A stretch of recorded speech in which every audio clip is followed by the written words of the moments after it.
Hey boys and girls, I'm back with Powerless. We are almost done.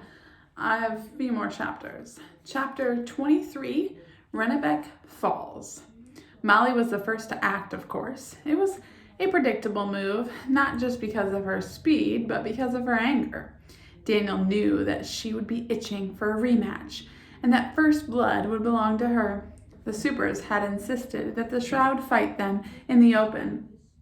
That much, at least, was good planning.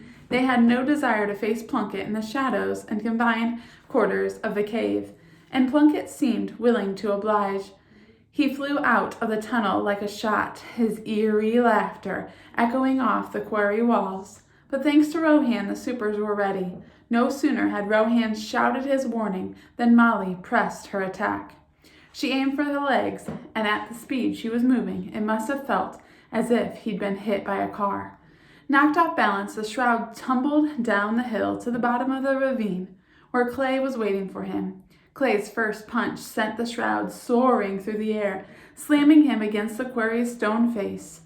As the shadowy villain slumped to the ground, Bud started laughing, polluting the air with his sour stench. "Look at that, Clay," giggled Bud. "You clocked him with one punch." Clay spat into his hand and wiped it on his dirty jeans. There was a dark sheen of something stuck to his knuckles. Yeah, but it was like hitting an oil stick. I thought you guys said this guy was going to be tough. Clay turned his back on Plunkett and glared up at the rest of the group. "You losers were scared of that? Don't turn your back on him. Stick to the plan," shouted Rohan. But it was too late. There was a hissing noise, a rustle of movement, and from the Shroud's crumpled body, a long tendril of darkness spun toward Clay, lassoing his neck like a noose. "Strong child," whispered Plunkett. "Now it's my turn." The tendril twisted as the Shroud floated up into the air, and Clay's face turned blue with the effort to breathe. Bud was no longer laughing. "Time for plan B," shouted Molly. "What's plan B?" asked Rohan. "Hit him hard." She flew at Plunkett again, but this time he was ready. She stuck a wall of blackness that tangled around her arms and legs. She might just as well have flown into a tar pit. Bud was next, his cloud of noxious gas engulfing the Shroud, but to no effect. Whatever the Shroud stuff was made of protected him from Bud's attack. But from the entrance of the cave, Daniel watched as the Shroud took down the supers' two offensive fighters.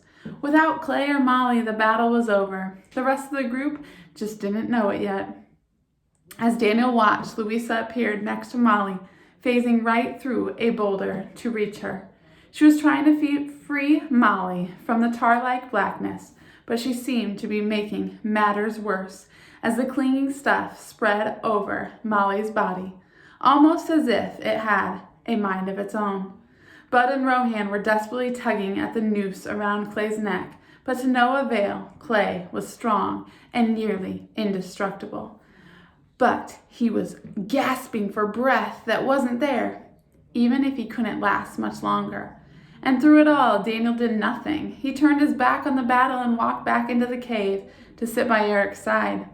Already the color was returning to his friend's face, and his breathing was getting stronger.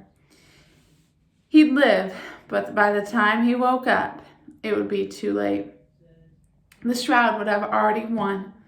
"All of this," Daniel said softly, "he's doing all of this because of me, because he thinks I'm like him. I'm so sorry, Eric. They're going to lose, and there's nothing I can do to help you. I'm not like you. I'm no leader. All my plans lead us here, right into his hands. Now he's going to win, and I'm powerless to stop it." Daniel opened his fist, exposing the coil black ring cupped in his palm.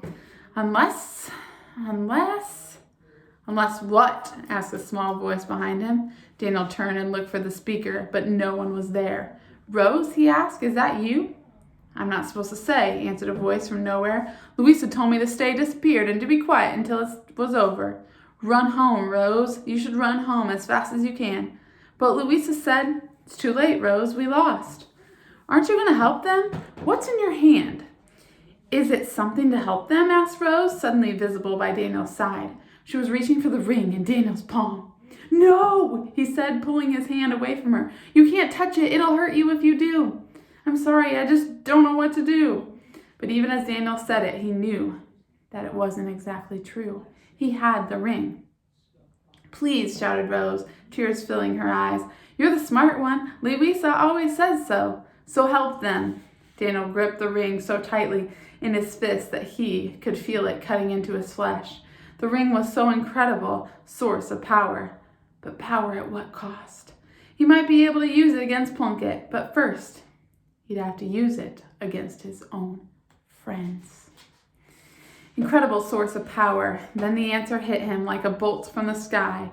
He felt that familiar rush, the excitement that he got when the final piece of puzzle came together. "Stay here, Rose, and look after Eric. You're right, I am the smart one, and I just figured out how to beat him." Shoving the ring into his jeans pockets, he ran along the tunnel, out into the open and toward the battle. He felt smart, he felt brave, and he felt ready for a fight. Plunkett had made a mistake, and one so obvious that Daniel had almost missed it. The old man had lived in a world of comic book villains for too long. "I know how to beat you," he cheered as he bounded down the steep incline, careless of how much he stumbled or fell. The shroud looked up, and Daniel could feel the old man's angry glare from within the coil of shadow. "Don't be foolish, Daniel. This is your moment as much as it is mine." The ooze stopped its spread over Molly. Rohan and Bud seemed to be making headway in freeing Clay. Apparently, Plunkett's traps needed his full concentration to work, and if nothing else, Daniel had just bought his friends a little more time. "You're going too far. You're out of control," said Daniel. "Sometimes sacrifices have to be made," said Plunkett, "but you can save their lives, Daniel, by taking their power for your own and ridding them of their memories of all of this. Leave them powerless or watch as they suffer the ultimate fate." Plunkett wasn't bluffing, Daniel could tell. The years of secrecy and loneliness had finally driven the old man insane. For all these years, Plunkett had deluded himself into believing that he was acting for the good of the world, while somewhere in the twisted recesses of his mind was the knowledge that he was really just a villain. The truth was there in his heart, in those comics he had drawn so many years ago, in which he reduced himself to a lurking shadow, preying upon the sleeping, the defenselessness. He wanted Daniel to help him continue the lie. He needed an ally to keep him from facing the truth, and he was willing to kill to get one. "You said it yourself, Plunkett," said Daniel, taking another step toward him. He needed to keep Plunkett talking, to keep him distracted until he could get close enough for what he had planned. "You told me that Graham was full of light. She might have changed the world, but you stole that from her. I won't steal that same gift from my friends. I'm not like you, and I never will be." Though Daniel couldn't see the expression on Plunkett's face, he still felt the old man's fury. His rage was like having a living thing palpable in the very air around him. "If you want to honor your grandmother's memory, so," he hissed, "then you can join her." Daniel ran headlong at the shroud, but only made it a few feet. From within the darkness of the shroud's being came another tendril of blackness, whipping around Daniel's neck with an iron grip. But unlike Clay, Daniel wasn't invulnerable. He had no super strength to protect him. With just a flick, Plunkett would snap Daniel's neck. "Goodbye, Daniel. Such a waste. The world's greatest detective has just met his end." Just then the earth seemed to crack open. With a thunderous crash, the quarry erupted in a shower of wind and dust, blinding Daniel and driving him to his knees. When his visions cleared, he saw that he was free of the shroud's tentacle and that Plunkett had engaged a new enemy. It looked like a scene drawn by the old man himself, an epic battle between the shroud and his arch enemy, Johnny Noble. Only it wasn't Johnny Noble, it was Eric. Daniel had never seen anything like it, though Eric was obviously still somewhat dazed. Seeing his friend in danger had unleashed a new rage in him. Black tendrils lashed at his face and hands, but he shrugged them off, oblivious to the bloody red welts that left on his body. Through an act of sheer will, he fought his way past Plunkett's defenses, and when the two superpowered beings collided, the entire quarry shook with violence. Daniel heard someone call his name, and he turned to see Molly and the rest of the group scrambling over the rocks to reach him. There, they were all there. Even Rose had appeared in the midst. Clay was conscious, and Daniel found some amusement in the fact that it was Rohan who was helping him limp along. "Daniel, are you all right?" asked Molly, her voice barely audible over the sounds of Eric's ferocious fighting. Daniel nodded, his eyes locking on the struggle raging nearby. "We have to help Eric," he shouted. "He won't be able to keep this up for long." Rohan was saying something, but his words were lost in the cacophony around him. "What?" Daniel yelled. "I said," shouted Rohan, moving closer, "that we need to get out of here. This quarry isn't as stable as it looks, and the fighting is going to bring the walls down on top of our heads." "I can hear the rumbling already." "We can't leave Eric," said Molly. "We won't," said Daniel. "I promise." The tide was turning. Strong as Eric was, he was clearly no match for the Shroud's power, and he was weakening fast. "Clay," said Daniel, "can you still fight?" Clay shrugged and spat. "Yeah, I heal pretty fast. I just a little lightheaded is all. That creep jumped me while my back was turned." But for all Clay's bluster, he still seemed wobbly on his feet. Daniel hoped that the bully turned ally would be strong enough to last at least a few rounds against the Shroud. "What's the plan?" asked Rohan. "The plan is that you and Bud take Louisa and Rose to safety. Your powers aren't going to help against the Shroud." "And what about you?" asked Rohan. "You don't have any powers at all." "No, but I figured out Plunkett's weakness. Besides, I owe it to Eric. Now get out of here. We'll join you when we can." Rohan looked as if he were ready to argue, but in the end he just nodded. When he turned to gather up the troops, he noticed that Bud was already halfway up the trail. "Didn't have to ask him twice," Rohan muttered. Louisa surprised Daniel with a quick kiss on the cheek. "Be careful." Daniel hoped that the game on his face sufficiently covered his blushing. The grime on his face. One look at Molly told him that it didn't. Rohan led the others after Bud, and Daniel wasted no time watching them go. "Here's what we do. Clay, you need to get in there and help Eric. Then while Plunkett's distracted, Molly, I need you to get me as close to him as you can." "Why?" Clay asked. "What can you do?" Daniel allowed himself a small grin. "It's always in the details." Plunkett slipped up and told me the source of his power. Now, I just have to take it from him. "Tell me," said Molly. "I'm faster." "No," said Daniel. "You can't touch it. Either of you. If you do, you'll end up like Simon. It's gotta be me." "Well, new kid, you're no coward, I'll give you that," Clay said, cracking his knuckles as he talked. "As for me, time for round 2. Then Clay Cuddins ran down the side of the ravine to join the fight. No longer on the defensive, the Shroud had Eric cornered against the rock wall of the quarry. Large chunks of limestone fell around them as they traded blows. Daniel worried that soon Eric would be unable to defend himself. Then nothing would prevent Plunkett from stealing Eric's powers and adding them to his own. Molly let out a low whistle as Clay blindsided the Shroud and brought them tumbling to the ground. "I never thought I'd say it, but I'm glad Clay Cuddins has our backs." It was all out of scrape now, as the 3 of them tumbled and rolled across the quarry floor. In the kicked-up dust and gravel, it was hard to tell the combats apart. Meanwhile, an ominous rumbling had become audible to even Daniel's ears. Pretty soon the whole quarry was going to come crashing down around them. "Okay, Molly," said Daniel, putting his arms around her neck. "The next opening you see, go for it. Fly me straight into him." "Are you sure about this?" "Not at all, but it's the best chance we've got." Molly wrapped her arms around his waist and smiled, but her eyes were glued to the scene below. Daniel didn't have time to respond because at that moment the Shroud let out a fierce shout of victory as he threw his enemies to the ground. He brought himself to his full height, the black tentacles of shadow forming into long, jagged spikes above the heads of Eric and Clay.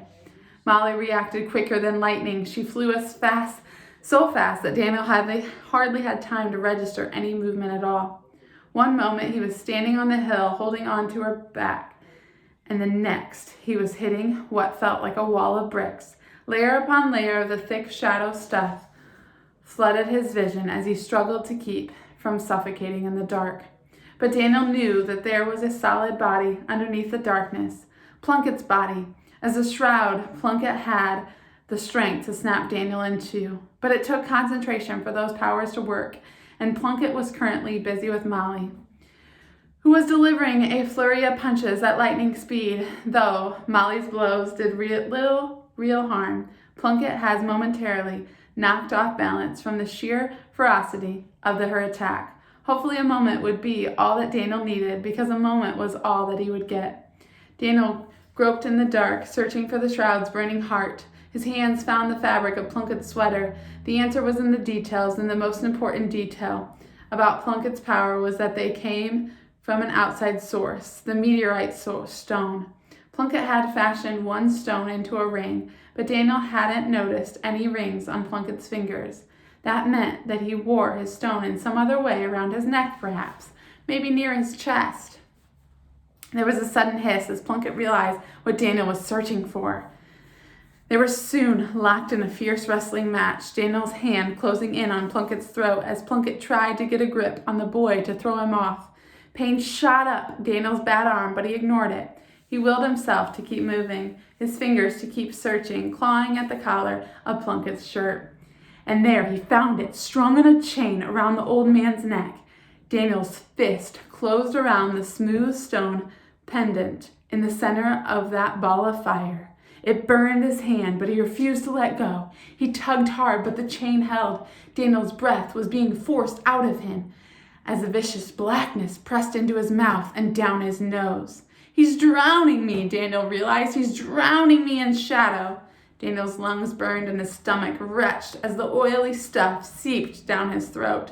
His head started swimming and his eyes began to glaze over with a different kind of darkness. He was losing consciousness, and soon he would lose his life. Just as he was gathering his remaining energy for one last pull, he felt arms around his waist tugging at him, lending him their weight, their own strength. There was a deafening rumble, but he couldn't tell if he was the sound of the walls falling in or the blood pounding in his own ears. Like a human chain, the fighting children of Noble's Green pulled together, and Daniel felt a snap as a stone yanked loose in his hand. As the world collapsed around him with a roar, the ground seemed to open up beneath him, and together with his enemy, he tumbled into the blackness. That's the end of chapter 23. Chapter 24 is called The Way Home.